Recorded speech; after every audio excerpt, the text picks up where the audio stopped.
have a King's Indian on this board, and we've got the King on this board right now for Denis. Can he strike back and take it to the armpit pattern? And once again, he relies on the ready. On the ready, oh my goodness. Yeah, I mean, I'm proud because I've been playing it for the last 10-15 years, just really consistently.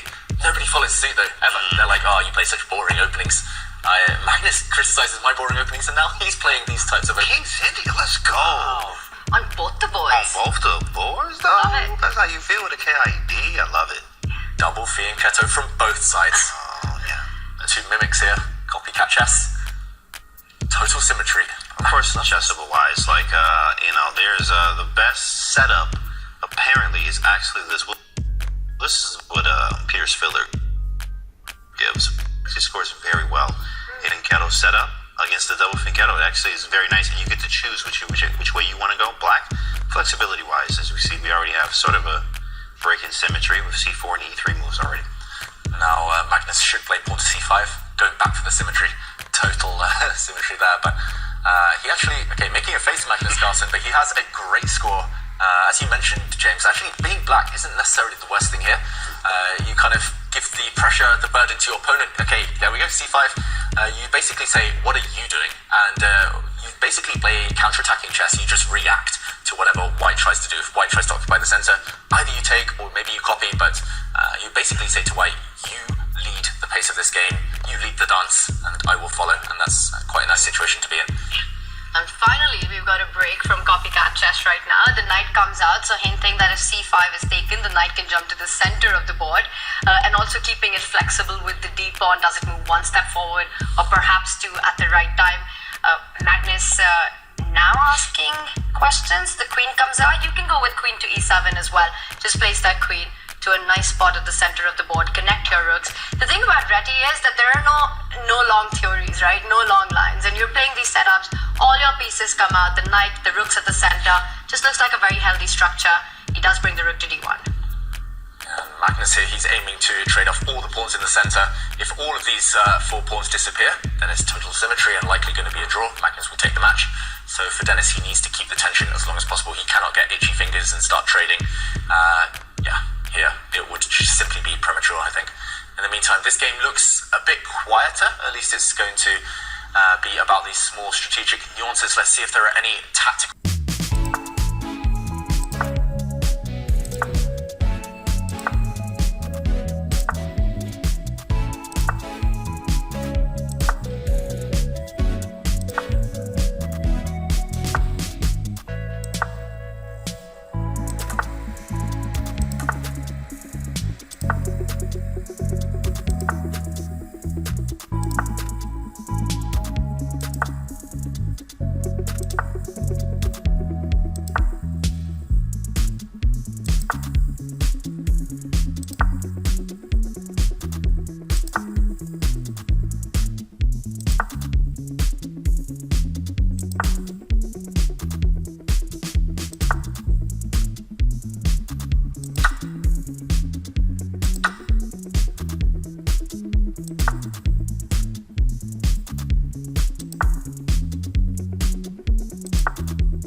Magnus Carlsen, because right now Denis, I was going to say, needs to find this move. He did just find it. Bishop to h3, fighting for the open file.